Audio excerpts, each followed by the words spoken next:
પરિચય આપવાની કંઈ જરૂરત નથી. જેવા વરદાનભાઈ બારડ વરદાનભાઈ, સૌથી પહેલા તમારો પરિચય વિશે થોડું જણાવો. આપ સૌ જાણતા હશો કે મારું નામ વરદાન બારોટ છે અને મારા ગુજરાતમાં હું લોકડાયરા કરું છું, ગરબાનો પ્રોગ્રામ કરું છું અને તમને ગમે એવા ગીતો લઈને આવું છું. સૌથી પહેલા તમારું મોસ્ટ ફેમસ સોંગ કેલેન્ડરમાં એક લાઈન કહી શકો.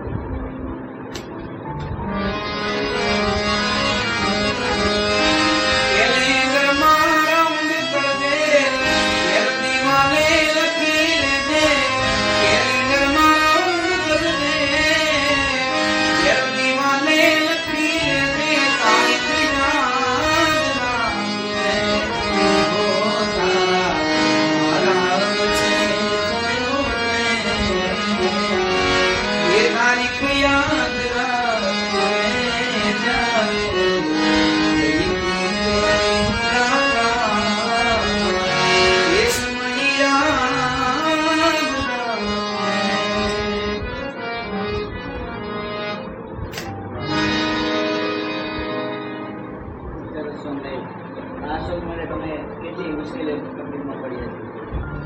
આ સોંગમાં તો એવું થયું હતું કે રેકોર્ડિંગ કરવા ગયા હતા ને ત્યાં ફેનની સ્વિચ આવે ને ફેન પંખો, તો એ બંધ કરવા ગયા તો ખરેખર મેં માસ્ટર દઈ લીધું હતું, ફાઇનલ સોંગ દઈ લીધું હતું. મેન પીસીની સ્વિચ ઓફ થઈ ગયું તો આખું ગાયેલું સોંગ ફરી ગાવું પડ્યું.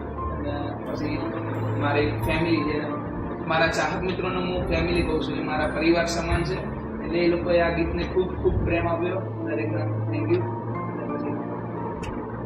તમારા કાકા જગદીશભાઈ પણ સિંગર છે અને તમારા પપ્પા પણ સિંગર છે, તો એમના ઘરમાંથી ગાવાનું શીખતા કે કેવી રીતે તમારે જાગૃત જો કે ઘરનું વાતાવરણ સંગીતમય હતું એટલે પહેલાંથી આમ એવું હતું તો ખરા કે આમાં જ કંઈક કરીશું આપણે સંગીતમાં, પણ થઈ ગયું. માતાજીની કૃપાથી અમારા જડિયાવી દાદાની દયાથી ચાલશે. તમારા સોંગ તો ભણાવેલા છે, પણ તમારો હમણાં નવી મૂવી પણ આવેલી છે, તો ફિલ્મ વિશે પણ વાત કરો. ફિલ્મની દુનિયામાં હું પહેલું જ પગથિયું હતું મારું, ફર્સ્ટ ટાઈમનું જ મૂવી જે મારા કાકા સાથે કોલોકમાં હતું. તો ફિલ્મ જગત જ આખું એક જુદું છે, ત્યાં એનું કામ આખું અલગ લેવલનું થતું હોય, આપણે સોંગ ટાઈપ ના હોય, આખું સ્ટોરી ટાઈપ લેતું હોય. તો ફિલ્મના કામ કરીને ખૂબ જ મજા આવી. અવારનવાર પણ તમને આગળ મારા બીજા ફિલ્મો જોવા મળશે. અને સોંગના શૂટિંગમાં તમારે કાકા અથવા તમારા પપ્પા હાજર હોય તો તમને કંઈ શૂટિંગ વખતે કંઈ તકલીફ પડી? ના, ઓન ધ શૂટ તો ના હોય જોડે, એ હોટલ પર હોય, રૂમ પર હોય. અને તમારા કાકાનો ફેમસ જિગ્નેશભાઈ કવિરાજ તમને કયું એનું સોંગ ગમે છે? એમની એક લાઈન નથી. એમના દરેક ગીતો ગમે છે, પણ સૌથી વધારે તારી આંખ મારી આંખોને રડાવી જાય છે, તારી આંખ મારી આંખોને રડાવી જાય છે, મારે નથી મળતી યાદ તોય આવી જાય છે, ઓ તમે નથી મળતી યાદ તોય આવી જાય છે. સોંગની વાત કરી, હવે તમારો અભ્યાસ કેટલે કર્યો? હું હાલ બીપીએ બેચલર ઓફ પરફોર્મિંગ આર્ટ્સમાં સેકન્ડ યરમાં સ્ટડી ચાલુ છે. સંગીતનું જ છે બધું, એમાં એના જ પેપરો અને એની જ એક્ઝામ. તમે ઘણા ગુજરાત અથવા ગુજરાતની બહાર પ્રોગ્રામ કરો છો, તો ભણવાનું બધું કેવી કેવી તકલીફ ઊભી થાય? બધું માતાજીના લીધે કમ્પ્લીટ જાય છે, એટલે કાંઈ વાંધો આવતો નથી. ગોગનભાઈ, હમણાં તમારું નવું માર્કેટમાં રેપનું રહેલું છે, તો એના વિશે શું કહો?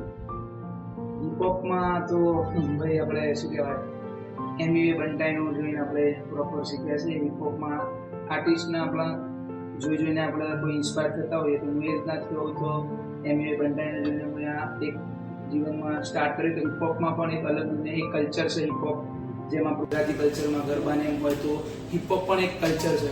તો એમાં રેપનું બી અલગ આવે, બીટ બોક્સિંગ બી અલગ આવે, ડાન્સિંગ બી આવે, એમાં ઘણું બધું આવે. પણ આપણને હિપહોપમાં રેપિંગ બહુ એટલે બહુ સારું લાગ્યું, એટલે એમયુએ બંટાઈનું જોઈને આપણે આ પગલું ભર્યું છે આગળ.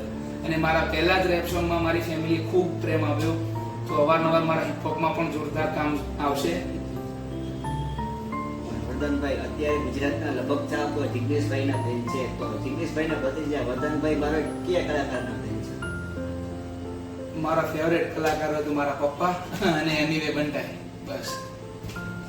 એમનું એક અમદાવાદી પકોડી ગીત આવ્યું છે, તો એ એક તમારા વચ્ચે છે. અમદાવાદી પકોડી બહુ ભાવે ભૈયાજી, લાલવાળાની પકોડી બહુ ભાવે ભૈયાજી, રગડા પેટીસ તો ખવડાવો રાણ, રગડા પેટીસ તો ખવડાવો રાણ, અમદાવાદી પકોડી બહુ ભાવે ભૈયાજી. વર્ધનભાઈ, તમારા સોંગ તો ઘણા હોય છે અને પ્રોગ્રામ પણ ઘણા આવે છે, તો સૌથી પહેલા તમારો પ્રોગ્રામ સક્સેસ થયો એ કઈ જગ્યાએ? સૌથી પહેલા તો આમ જોવા જઈએ તો ઘણા બધા અમુક કાર્યક્રમો હું પહેલા કાકા જોડે જતો હતો, મારા પપ્પા જોડે સૌ પ્રથમ હું જતો હતો પ્રોગ્રામોમાં. એમનું સાંભળીને શીખ્યો, કાકાનું સાંભળીને શીખ્યો. તો સૌથી યાદગાર પ્રોગ્રામ, બધા યાદગાર પ્રોગ્રામો, બધા બેસ્ટ પ્રોગ્રામો ગયા છે, જેટલા બી ગયા છે બધા દરેક. જિગ્નેશભાઈને તો બે વફાના સોંગ ઘણા છે, તો રતનભાઈને કયા સોંગનું શૂટિંગ કરવાની સારા મજા આવે છે? બે વફા કે અલગ અન્ય? મને તો હિપહોપમાં હાલ મજા આવી છે, એટલે હિપહોપના ગીતોમાં અલગ જ વાઇબ મળે છે. ગુજરાતી ફોક આપણું પહેલું, ફોકમાં બી બહુ બહુ અલગ લેવલનું, કે એના લેવલ જ નથી, કોઈ કમ્પેર જ નહીં ફોકનું. તમે પકોડીના સોંગ ગાયા, બે વફાના સોંગ ગાયા, હવે એક આપણા મોગલમાં યાદ થાય ને એક તમારા અવાજમાં સોંગ ગાશે. જય હો.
જિગ્નેશભાઈના સોંગ સાંભળી છે, વર્ધનભાઈ જ્યારે ટાઈમ મગજ ફ્રેશ કરવું હોય તો કયા કલાકારોના સોંગ સાંભળે છે?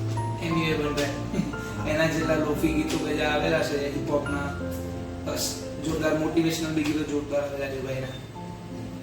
અત્યારે તો આ દુનિયામાં નાની ઉંમરમાં ખૂબ નામ બનાવ્યું છે, તો ભવિષ્યમાં તમારો ગોલ શું છે? ભવિષ્યમાં ફોક કલ્ચરના, આપણા ગુજરાતી ફોકને હિપહોપ સાથે કોલઅપ કરાઈને, કમ્બાઈન કરીને થોડું ક્લાસિકલ બી એમાં નાખી કંઈક નવું કરવાની વાત છે હવે. નાની ઉંમરમાં ઘણું નામ છે, તો સૌથી પહેલા તમને સંગીતની દુનિયામાં લઈ આવવાના કોણ, તમને કોને સંગીત શીખવાડ્યું?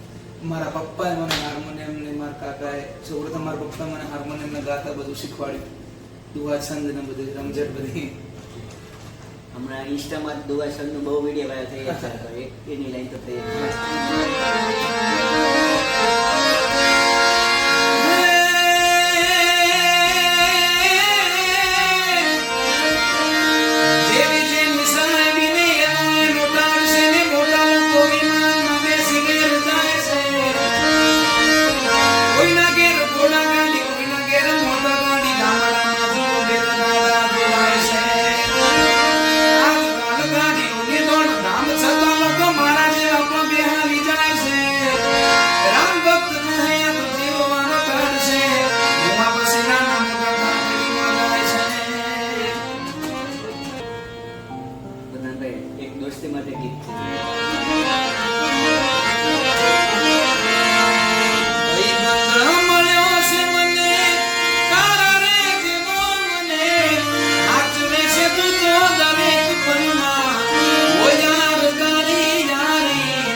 ભજન દુનિયામાં એવા લોકો તમે કોને ગાતા હશો?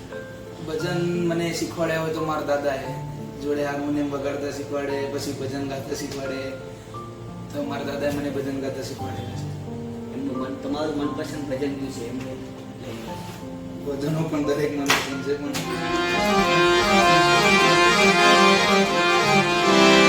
અરે પંચો મારે હાર મેરાયા એના